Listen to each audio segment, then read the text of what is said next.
Baiklah, selamat malam Bapak dosen dan teman-teman. Hari ini kami dari kelompok 1 akan mempresentasikan hasil case study kami berjudul studi stres hidrodinamika pada bioreaktor kultur sel melalui simulasi CFD lattice Boltzmann yang didukung dengan metode stres geser microprobe.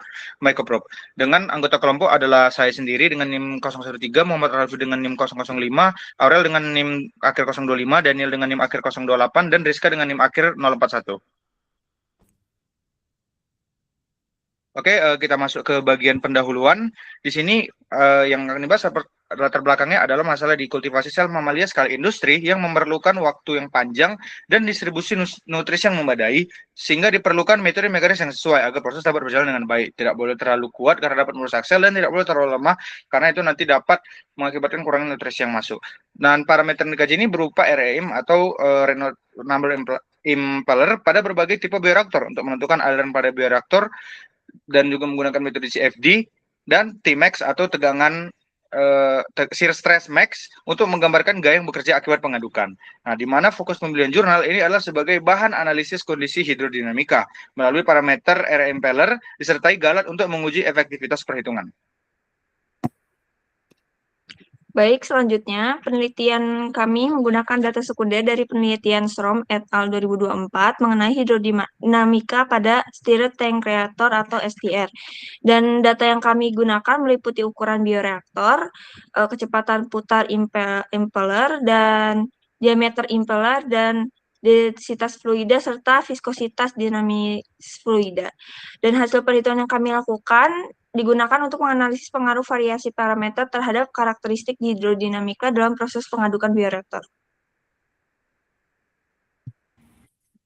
Selanjutnya adalah variable of interest. Pada tabel ini dapat dilihat variabel yang digunakan dalam perhitungan. Pertama adalah bilangan Reynolds impeller atau REIM tidak punya satuan, fungsinya untuk menentukan tipe jenis aliran fluida. Lalu ada densitas cairan dalam kilogram per meter kubik, lalu kecepatan putar impeller dalam RPM, dan juga diameter impeller dalam meter. Ketiganya langsung mempengaruhi nilai Reynolds number. Lalu ada viskositas dinamis dalam Pascal detik yang menggambarkan kekentalan fluida. Lalu ada daya spesifik per volume atau P per V, satuannya watt per meter kubik. Ini menunjukkan seberapa besar daya yang diberikan ke dalam setiap volume cairan. Lalu ada rasio antara laju disipasi energi maksimum terhadap rata-rata. Rasio ini penting karena semakin besar angkanya, maka semakin tinggi energi yang terdisipasi di area sekitar impeller. Dan terakhir ada tegangan geser hidrodinamik maksimum dalam Pascal. Ini adalah output utama yang kita hitung karena berhubungan langsung dengan risiko kerusakan sel. Next. Selanjutnya dalam tabel 2 ada parameter yang digunakan dalam perhitungan di mana nilai-nilainya tercantum dalam tabel. Next.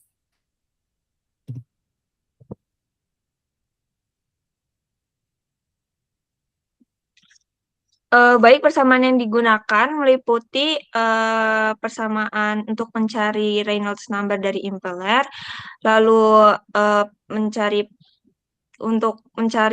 shear rate atau laju geser, serta persamaan untuk mencari tegangan geser maksimum.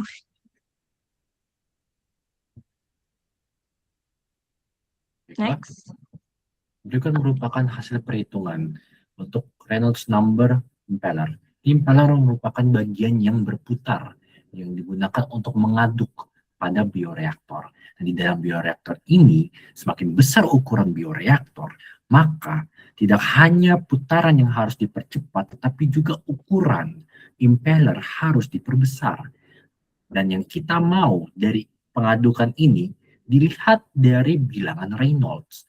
Bila mana bilangan Reynolds itu di atas 10.000, maka aliran dapat dikatakan sebagai turbulen. Dapat dilihat juga pada hasil perhitungan bilangan Reynolds impeller dari kelompok telah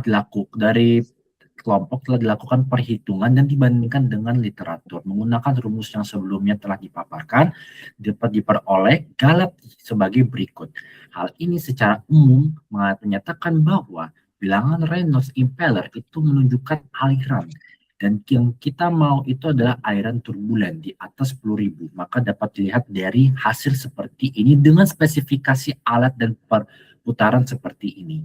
Nah, pada kondisi turbulen, pengadukan dapat terjadi sehingga tidak hanya nutrien tetapi juga panas dapat terdistribusi secara merata. Hal ini juga menyatakan bahwa disipasi energi paling tinggi berada pada daerah yang dekat impeller, dan semakin banyak energi yang terdisipasi mendekati impeller dan semakin menjauh, berarti semakin menjauhi dari impeller, kecepatan pengadukan itu semakin melambat.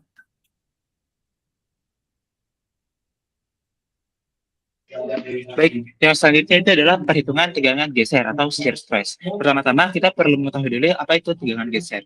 Jadi tegangan geser ini dilambangkan dengan tau.